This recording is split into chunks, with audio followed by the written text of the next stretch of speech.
wa ala ali Muhammad, maka terdengar suara, wahai orang yang tengah seksa, kamu diangkat daripada seksa. Besarnya tuan-tuan kalaulah kita berselawat ke atas Nabi. Itu sekali kita selawat. Bayangkan kata Imam Al-Ghazali, kita banyakkan sangat. Walaupun ramai orang tuan-tuan dia kata betul ke tak betul. Tak betul ke betul, selawatlah tuan-tuan. Bukan nak kisah cerita tu betul tak. Imam Ghazali nak suruh kita banyak selawat. Kita pula nak kaji, nak gali. Ya Allah, peliknya kita tuan. Cerita tadi supaya kita ni banyakkan selawat. Maka seorang pelajar tanya, Ustaz, kenapa kita tak sebut Nabi kita Muhammad alaihi salam? Oh, hebat kan? Kan kita kena berfikir tuan-tuan.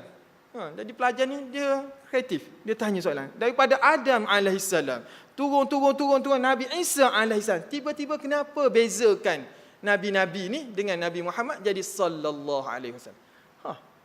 Tu okey lagi tuan-tuan. Ada seorang pelajar bila tanya dia, kenapa tak solat? Macam mana saya nak solat Ustaz? Ada 3 benda yang dia bagi tahu. Saya tak yakin dengan Allah. Yang kedua, saya rasa Nabi ni mengaku dia Nabi, dia bukan Rasul. Yang ketiga, saya tak yakin dengan Al-Quran yang rasanya ada berlaku benda-benda yang telah dipinda. 3 benda tuan-tuan, tapi kerana saya ni adalah da'i bukannya mufti. Tuan-tuan, maka kita tak boleh nak buat hukum kita. Kita panggil dia, kenapa sampai gitu? Maka saya jawab dulu malam ni untuk yang selawat ke atas Nabi. Iaitu saya kata, innallaha wa malaikatahu yusalluna 'alan nabi ya ayyuhalladzina amanu sallu 'alaihi wa sallimu taslim. Ini perintah Allah. Dan Nabi pun ajar kita suruh selawat macam ni. Jadi Allah dan para malaikat berselawat ke atas baginda Nabi. Maka orang yang beriman, kalau rasa beriman sangat, maka marilah sama-sama berselawat dan mengucap salam ke atas bagi. Ini perintah tuan-tuan. Tapi jawapan untuk soalan pelajar yang tanya, mungkin Nabi tadi dia ni seorang pemikir yang hebat, dia duduk dalam gua, maka dia pun fikir macam mana nak selamatkan manusia jahiliah ni. Maka dia dakwa diri dia Nabi. Berlaku tak tuan? Boleh berlaku. Tuan-tuan, adik saya nama dia Arifin. Ada tak Ayah Pin? Ada. Adik saya nama dia Harun. Ada tak Tuhan Harun? Ada. Saya Abdul Majid. Mungkin ada lepas ni boleh dakwa Ayah Jid. Mana dia, kalau kita fikir gitu, tuan-tuan, setiap orang ada fikiran dan dia nak dakwa. Tapi dia boleh kata Nabi tu berfikiran bahawa dialah Nabi dan dakwa. Allah. Saya kata, wahai Ashraf, kalau sekadar nak fikir gitu, semua orang boleh fikir. Kalau sekadar nak syok gitu. Cuma saya nak minta Ashraf telefon mak sekarang juga, dia orang Sabah, tanya mak, Ashraf ni anak luar nikah ke ataupun anak sah? Kenapa Ustaz cakap itu? Tak saja nak fikir. Saja nak tengok orang patut nak fikir. Ni tanya boleh tak tuan? Boleh, tapi biar ada sebab.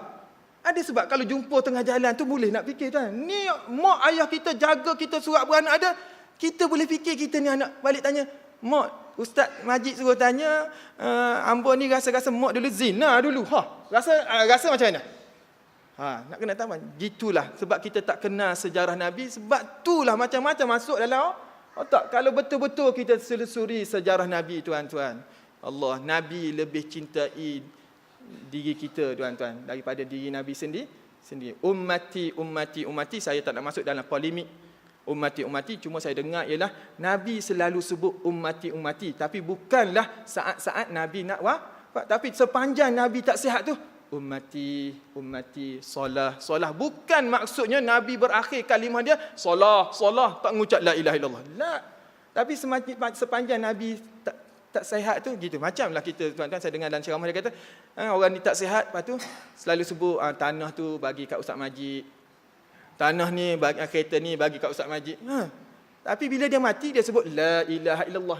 Dia tak mati dengan Ustaz Majid, tapi orang kata mati sebelum mati dia tengok. Jadi tuan-tuan kena dengar elok-elok dia nak bagi kat siapa. Jadi itulah kisahnya. Okey tuan-tuan, saya berhenti dulu kat situ. Saya nak sebut tentang syair Arab. Kangkung Kangkung. Gana.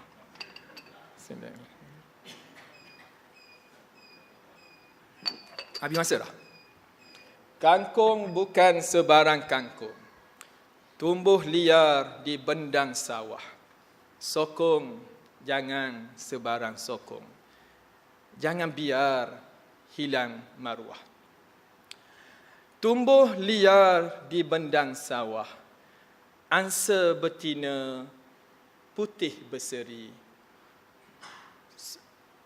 Jangan biar hilang maruah, bangsaku hina bangsa sendiri.